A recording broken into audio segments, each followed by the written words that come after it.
একটা দিনের আমাদেরকে সমাবেত হওয়ার তৌফিক দিয়েছেন। কোরআন এবং হাদিস থেকে কিছু কথা বলার মতো সুযোগ আল্লাহ পাক আমাদেরকে দিলেন এবং ধৈর্য দিলেন, এজন্য সকলে বলছি আলহামদুলিল্লাহ। আমরা বিভিন্ন আমলের উপরে বিভিন্ন মাসের বিভিন্ন আমল এবং ফজিলত সম্পর্কে আমরা আলোচনা করছিলাম ধারাবাহিকভাবে। আজকে রজব মাসের শেষ জুমা এবং তারিখটি হচ্ছে 27তম তারিখ।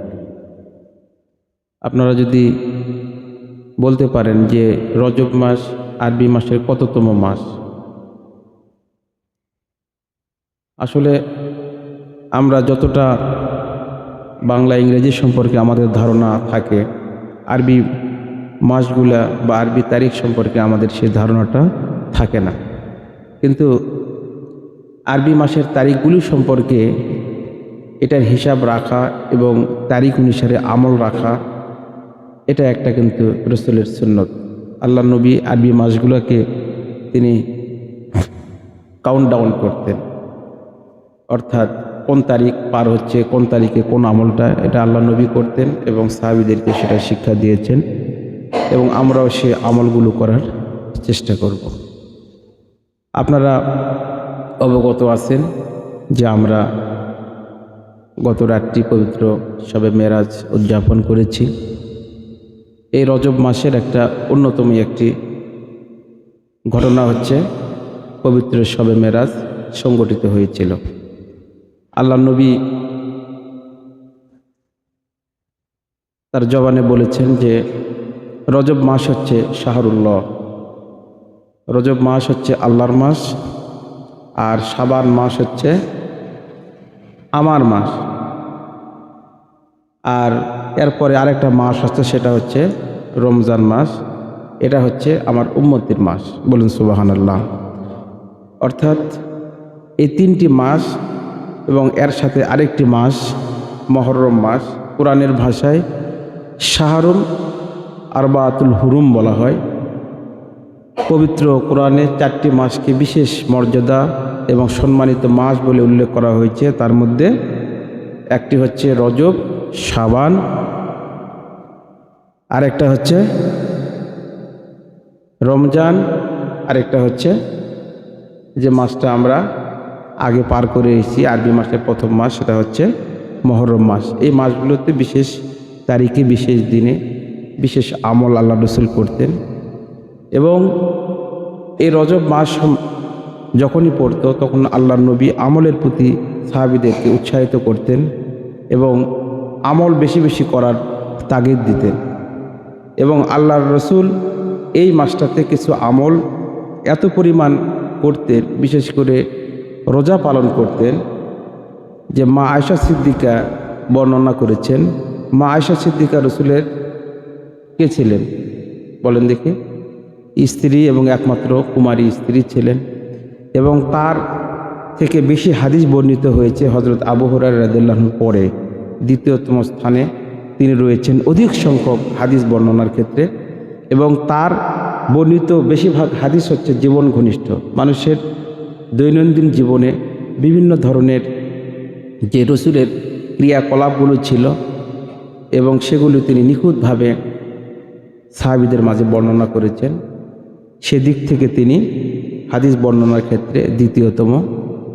আয়েশা সিদ্দিকা বলেছেন যে পবিত্র রমজান মাসের পরে এত অধিক পরিমাণ রোজা আল্লাহ নবী কোনো মাসে রাখতেন না। সেটা হচ্ছে আগামী মাস, যেটা শাবান মাস।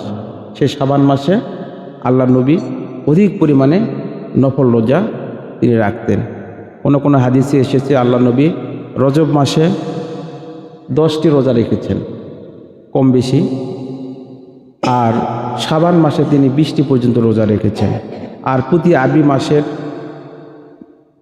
আইএমএ বীজের রোজা তিনি রাখতেন 13, 14, 15, যে আরবি মাসের এই 3টি রোজা তিনি নিয়মিত রাখতেন এবং প্রতি সপ্তাহে সোমবার এবং বৃহস্পতিবার দিন তিনি রোজা রাখতেন।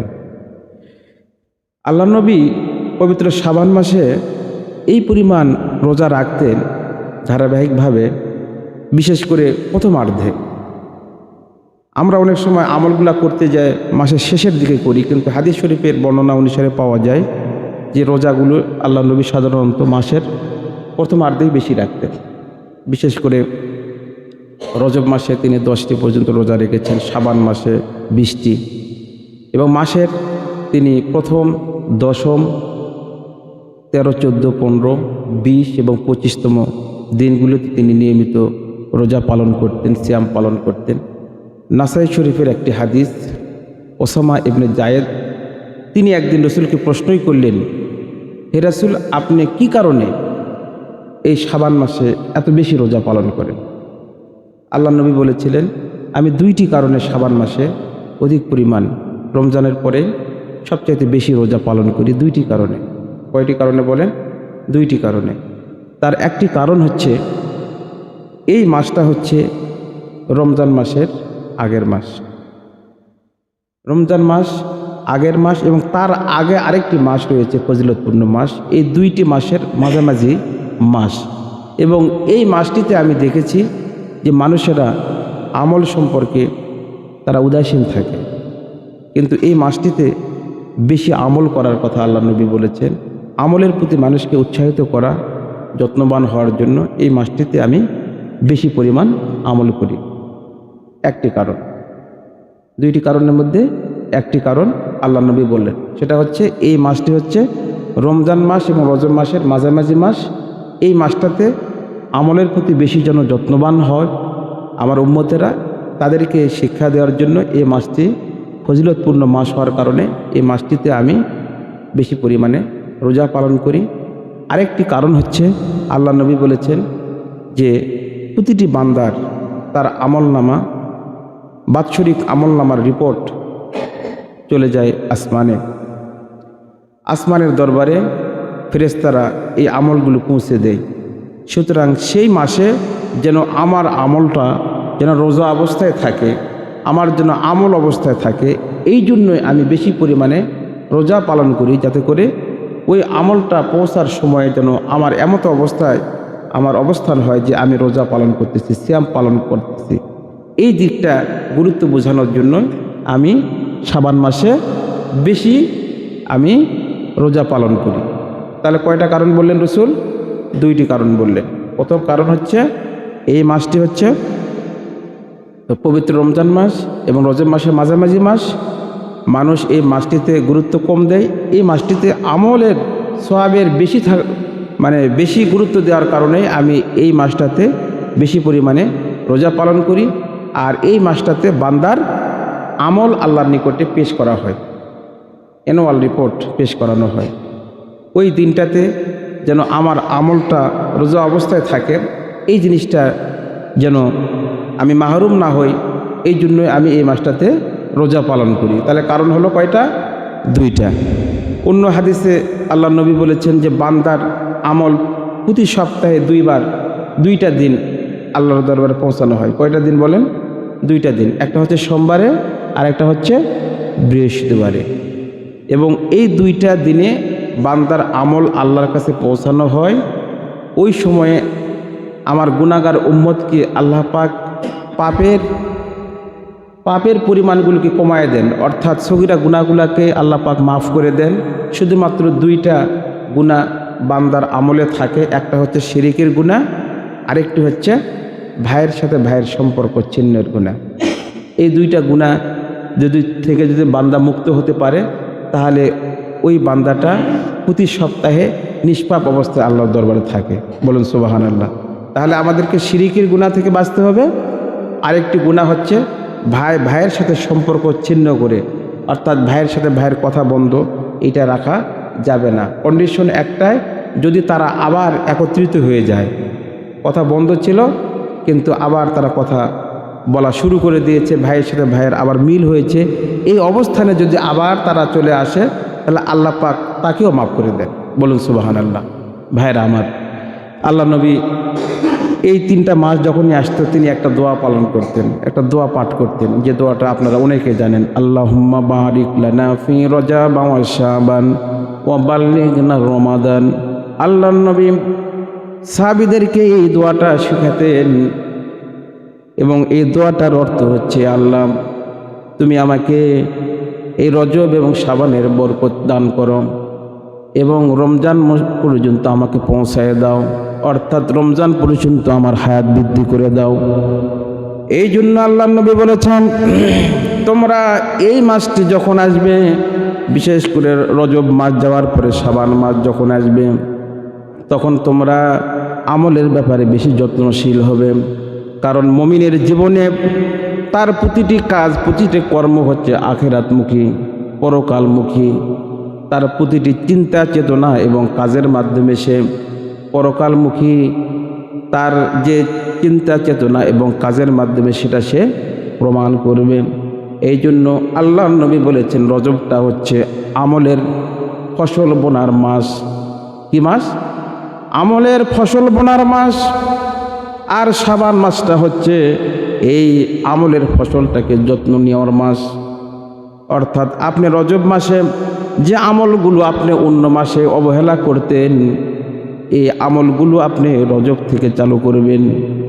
আর শাবান মাসে এইগুলো পরিচর্যা করবেন। যেরকম ফসলের সাথে আগাছা যেরকম বড় হয়ে যায়, ফসলের মতোই দেখায়, কিন্তু এগুলো কিন্তু আসলে ফসল নয়। ফসলগুলোকে ভালোভাবে পরিচর্যার জন্য আপনাকে যেরকম আগাছাগুলোকে দূর করতে হয়, ঠিক অনুরূপভাবে কিছু কিছু আমল এই মাসে আমরা হাদিসেও নেই, কোরআনেও নেই, কিন্তু আমল মনে করে করি। এইটা আসলে আমাদের পরহেজ করতে হবে। যে আমলগুলো আল্লাহ পাক পবিত্র কোরআনে বলেছেন এবং হাদিস শরীফ আল্লাহর নবী সেইগুলো করে দেখিয়েছেন, এই আমলগুলো আমরা করব। বিশেষ করে শাবান মাসের ক্ষেত্রে একটা রাতের বর্ণনা এসেছে, সেটা হচ্ছে নিসফু শাবান। এই মাসটার ফজিলতের ব্যাপারে অনেক কিছু হাদিস বর্ণিত হয়েছে এবং অনেক তাগাদা দেওয়া হয়েছে এই রাত্রিটার গুরুত্ব সম্পর্কে। তবে যে জিনিসটা আমরা যেটা শবে বরাত মনে করি, আসলে শবে বরাত নামে আরবিতে কোনো শব্দ ব্যবহৃত হয় না। নিসফু শাবান বলে আল্লাহর নবী হাদিসে বলেছেন। এটা ভাবার্থে বা ব্যাপক অর্থে আমরা সৌভাগ্য রজনী মনে করি বা বরকতের রজনী মনে করি। এই রাত্রিতে আপনি নফল আমলগুলো বেশি করে করবেন, নফল সালাত আপনি পালন করতে পারেন। অন্য মাসেও যেরকম আল্লাহর নবী করেছেন, এই মাসগুলোতেও করবেন। তবে শুধু দিন বেশে নির্দিষ্ট দিনে আমরা আমল করব এমনটি যেন না হয়। অর্থাৎ দিন কেন্দ্রিক আমল আমাদের হওয়া জরুরি নয়, বরং আমরা সব আমলগুলোই করব যে আমলগুলো আল্লাহর নবী মাসের যে তারিখে যেই দিনে যেভাবে করতেন, আমরা সেইভাবে আমরা করার চেষ্টা করব। কারণ আল্লাহর নবী বলেছেন, ও আমার রসুল, আপনি উম্মতদেরকে জানিয়ে দিন, মা আতাকুমুর রাসূল ফাখুযুহু ওয়া মা নাহাকুম আনহু ফান্তাহ। অর্থাৎ আমার রসুলের পক্ষ থেকে যে আমলটা তোমরা পাবে না, আমার রসুল করবে না, সে আমলটা তোমরা পরিত্যাগ করবে। আর যেটা আমার রসুল করেছেন এবং আমার পক্ষ থেকে নির্দেশ এসেছে, সেই কাজটা তোমরা অবশ্যই করবে। এই জন্য ভাইয়েরা আমার, আমরা এই শাবান মাসটাকে আমলের মাস হিসাবে আমল করব। আল্লাহর নবী বলেছেন, মুমিনের ভান্ডারে, আমলের ভান্ডারে। রমজান মাসে যেরকম ফসল উৎপাদনের মানুষ যেরকম ফসল বপন করার পর কিছু সময় ফসলটাকে পরিচর্যা করে, নার্সিং করে, তারপরে ফসল পাকার সময় হলে ফসলটাকে যেরকম কাটার পরে ঘরে উঠায় নেয়, আমার উম্মতের জন্য আল্লাহ রব্বুল আলামিনের পক্ষ থেকে একটা তোহফা দেওয়া হয়েছে, সেটা হচ্ছে রমজানুল মুবারক। তারা রজব মাস থেকে বেশি বেশি আমল করবে, শাবান মাসে আমলগুলোর যত্ন করবে, আর পবিত্র রমজান মাসে গিয়ে তারা এই আমলগুলো তাদের জীবনের কামাই হিসাবে সঞ্চিত করবে। বলুন সুবহানাল্লাহ। ভাইরা আমার, এই জন্য আমাদেরকে বেশি বেশি আমলের প্রতি যত্নশীল হওয়ার জন্য আমি আপনাদেরকে কয়েকটা পরামর্শ দিতে চাই। সেটা হচ্ছে, এই রজব মাসগুলো আমরা কিভাবে পালন করব। এই মাসগুলোকে, রজব এবং শাবান মাসকে আল্লাহর নবী বলেছেন রিহার্সেলের মাস, অর্থাৎ পূর্ব প্রস্তুতিমূলক মাস। আপনার রমজান মাসে সঠিকভাবে যেন আমল করতে পারেন, আপনার রোজাগুলো যেন সঠিকভাবে হয়, এর পূর্ব প্রস্তুতি হিসাবে আপনি এই মাসগুলোতে রোজা পালন করবেন। এবং এই রোজাগুলো রাখার মাধ্যমে আপনি আগামী রমজান মাসের পূর্বে আপনার নিজেকে ফিট করবেন। ভাইয়েরা আমার, খেলা ফাইনাল হওয়ার আগে যেরকম খেলার একটা প্রস্তুতি ম্যাচ হয়, সেদিক থেকে বিবেচনা করলে আমরা এই মাসগুলা হচ্ছে রিহার্সেলের মাস। ব্যবসায়ীরা যেরকম নির্দিষ্ট একটা সময়ে তাদের ব্যবসার জন্য তারা প্রস্তুতি নেয়, এবং দেখা যায় কিছু কিছু ব্যবসায়ী নির্দিষ্ট সময় সারা বছরে যে বিক্রি হয় না, ওই মাসগুলো বা ওই দিনগুলোতে সেই বেচা বিক্রি কিন্তু বেশি হয়। ঠিক অনুরূপভাবে আমাদের মতো দুর্বল ইমানদার যারা দুনিয়াবি কাজে বেশি সময় ব্যয় করে, এই লোকগুলো যেন আমলের পাল্লাটা যেন আমাদের ভারী করা যায়, এই জন্য আল্লাহ রাব্বুল আলামিন তার পক্ষ থেকে মুমিনদের জন্য এই রমজান মাসকে তোহফা হিসেবে পাঠিয়েছেন। বলুন সুবহানাল্লাহ। এই মাসগুলোতে আমরা 7 ধরনের আমল করতে পারি। আল্লাহর নবী এই মাসগুলোতে বেশি করে রোজা পালন করতেন, নফল রোজা। পবিত্র রমজান মাসের পরে সবচাইতে অধিক পরিমাণে রোজা পালন করতেন এই হচ্ছে রজব এবং শাবান মাসে, বিশেষ করে শাবান মাসে। এবং নামাজের দিক থেকে 2 নম্বরে নামাজ, আমরা নফল নামাজগুলি বেশি করে পড়ব। আমরা দিনের মধ্যে কত রাকাত নামাজ পড়ি কি বলতে পারবেন? বলেন। ফরজ নামাজের সংখ্যা আমরা জানি 17 রাকাত। আমরা 5 বারে 5 ওয়াক্ত মিলে আমরা 17 রাকাত নামাজ পড়ি, কিন্তু তার বাইরেও আরও কিছু নামাজ আছে, সেগুলো হচ্ছে সুন্নত এবং নফল। সর্বমোট দিন রাত 24 ঘন্টায় আমরা 5 ওয়াক্ত নামাজে কত রাকাত নামাজ পড়ি বলেন? কি বলতে পারবেন? মোট 46 রাকাত নামাজ আমরা পড়ি। প্রথম হচ্ছে ফরজ, ফজরের নামাজ দিয়ে আমরা দিন শুরু করি। এই নামাজটা হচ্ছে কত রাকাত? 4 রাকাত। যারা আমার কথা বুঝবেন একটু সমস্যার জবাব দিবেন। 2 নম্বরের নামাজ হচ্ছে জোহরের নামাজ, কয় রাকাত? 12। 12 আর 4 কত হলো? 16। আসরের নামাজ কয় রাকাত? 4 রাকাত। তাহলে 16 আর আসরের নামাজ মোট 8 রাকাত। এই মিলে কত হলো? 24 রাকাত। এরপরে হলো মাগরিবের নামাজ কয় রাকাত? 7 রাকাত। তাহলে 7 আর 24 কত হলো? জি 31। আর এশার নামাজ পড়ি কয় রাকাত বলেন? মোট 17 বা 15 পর্যন্ত আমরা পড়ি। তাহলে 31 আর 15 মিলে হলো কত? 46। এই 46 নামাজ হলো 46 রাকাত নামাজ হলো ফরজ, সুন্নত, ওয়াজিব এবং নফল মিলে। এর মধ্যে 17 রাকাত নামাজ হচ্ছে ফরজ, আর 12 রাকাত নামাজ হলো 5 ওয়াক্ত নামাজ মিলে 12 রাকাত নামাজ হলো সুন্নতে মুআক্কাদা, যেটা অবশ্যই পড়তে হবে, না পড়লে গুনাহ হবে। তাহলে 46-এর মধ্যে 12 আর 17 মিলে হলো 29, আর থাকলো কত? 17 রাকাত। এই 17 রাকাত নামাজটা হচ্ছে, এটাকে বলা হয় সুন্নতে জিয়াদা বা গায়রে মুআক্কাদা বা নফল। এই নামাজগুলো আমরা হয়তো অন্য সময়ে বা অন্য মাসে আমরা গুরুত্ব কম দেই, কিন্তু অবশ্যই আমরা এই রজব থেকে আমরা এই পুরা 46 থেকে বা 48 যাই বলেন না কেন, পুরা যেন 5 ওয়াক্ত নামাজের মধ্যে ফরজ, সুন্নত, নফল সব নামাজগুলাই আমরা পড়ার চেষ্টা করব। কয়টা গেল? 7টার মধ্যে 2টা গেল। 3 নাম্বার হচ্ছে এই মাসটাতে আমরা বিশেষ করে শাবান মাস, রমজান মাস আসার আগের যে মাস, এই মাসটাতে আমরা জাকাত দেব। কি দেব? জাকাত দেব। আমাদের যাদের জাকাত ফরজ হয়েছে আমরা রমজান পর্যন্ত অপেক্ষা করি, অর্থাৎ রমজান মাসে বেশি সওয়াব হবে এই মনে করে রমজান পর্যন্ত আমরা জাকাতটা আমরা আটকায় রাখি, কিন্তু এটা কিন্তু আসলে ঠিক নয়। কারণ আপনি এই জাকাতটা হচ্ছে গরিবের হক, আর গরিব মানুষদেরকে যত তাড়াতাড়ি পারবেন তার হকটা আপনি আদায় করে দিবেন, এতে সে স্বাচ্ছন্দ্য বোধ করবে।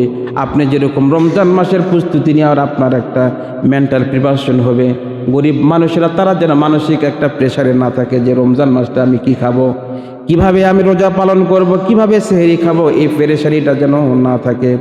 আপনার নিয়ত যদি হয় বেশি সওয়াব, আল্লাহ পাক ইচ্ছা করলে আপনি এই শাবান মাসে যদি আপনার জাকাতটা আপনি আদায় করেন, আল্লাহ রাব্বুল আলামিন ইচ্ছা করলে রমজান মাসে দিলে যে সওয়াব, এই সওয়াবটা দিতে পারেন কিনা বলেন?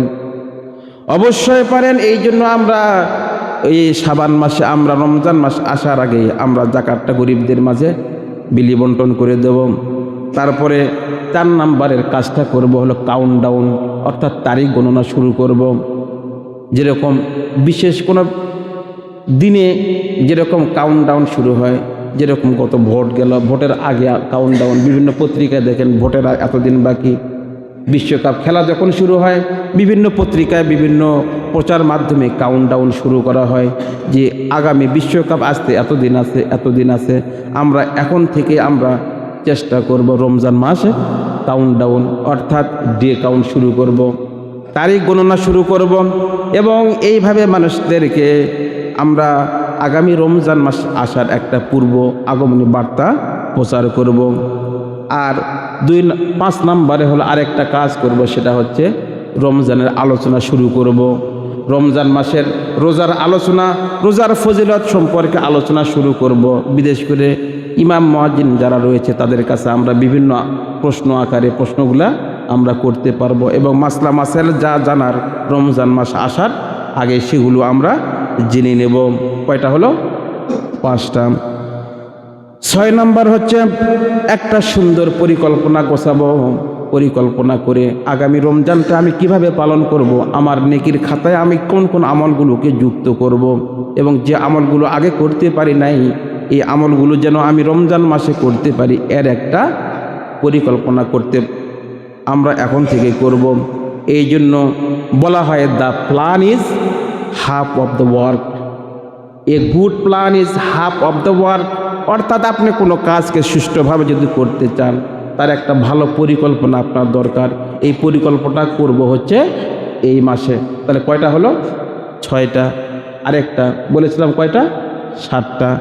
আরেকটা হচ্ছে বিগত বছরে যদি কারো কোনো আমলের ত্রুটি থাকে, বিশেষ করে রোজার ত্রুটি যদি ঘাটতি হয়ে থাকে, কেউ অসুস্থতার জন্য রোজা করতে পারেন নাই অথবা কেউ মারা গিয়েছে কাফারা দিতে পারেন নাই, এমন হয় কিনা বলেন?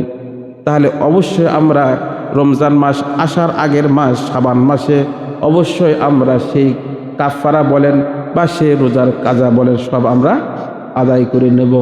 এই 7টি কাজ করার মাধ্যমে আমরা রমজানের প্রস্তুতিটা সম্পন্ন করব। আল্লাহ রাব্বুল আলামিন আপনাকে আমাকে আগামী দিনে এই পূর্ব প্রস্তুতিমূলক যে কথাগুলো আমি বললাম এই 7টি কাজ যেন করে আমরা ভালোভাবে রোজা পালন করতে পারি, পবিত্র রমজান মাস যেন আমরা উদযাপন করতে পারি। আল্লাহ রাব্বুল আলামিন সেই তৌফিক দান করুক। সকলে বলি আল্লাহুম্মা আমিন।